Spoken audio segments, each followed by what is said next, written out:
జీలకర్ర బెల్లం తెచ్చేస్తాను. బెల్లం తీసి ఎట్లా పెట్టినాయినా ఓ ఆపేది మా జీలకర్ర బెల్లమా. ఓ మొత్తం ఉంటాయని మహా పెళ్ళికూరు బెల్లమ్మ నేనే.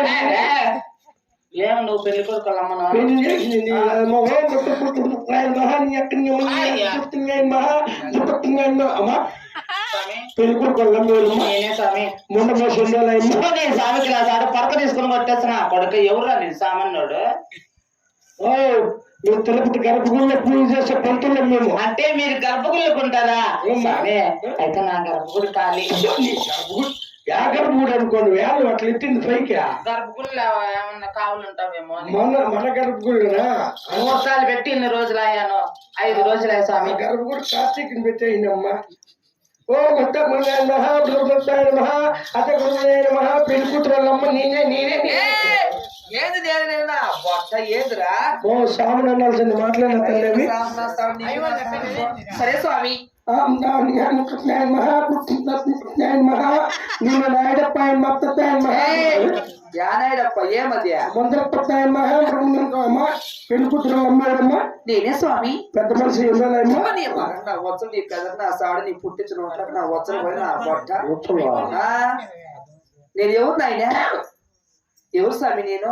నువ్వు ఎవరు అమ్మ మాకు తెలిసిన అట్లా మాట్లాడేది మా వదులు మా కొడుకు బొట్టి గట్టకు మాపమను నేను ఒక పదమ్మా మళ్ళీ వదులు చుట్లు రాని ఓ గడ్డపల్లి ఇంతను ఇదేం చచ్చిపెట్టమ్మా రామ నింపాను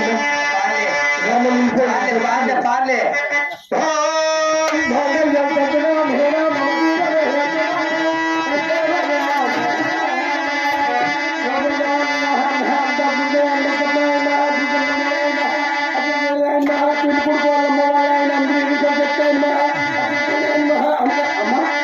ఇప్పుడే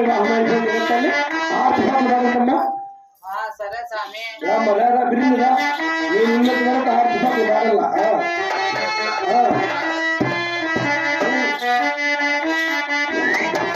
ఆలోచిందామా ఇప్పుడు వాడమ్మా 6 రూపాయలు స్వామి.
ఇట్లా జోడయ్యా దిగమా జోడయ్యా నట్టింట జోడయ్యా నాగట్లా చూడు పట్టుకొని పిల్లమ్మల తోడుకొని పిల్లల్లో పట్టుకొని పిల్లమ్మల తోడుకొని భారతే గుణమే రామచంద్ర భారతే గుణమే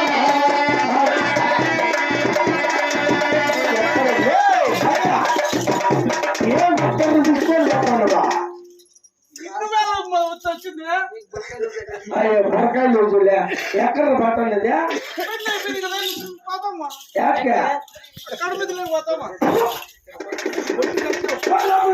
దాని కోరికేసి ఇప్పుడు బొట్టు పెట్టేప్పుడే లాలేదంటే ఎప్పుగా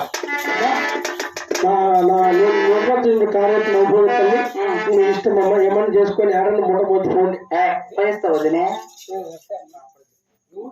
బాగా చూడదనే చూడదనా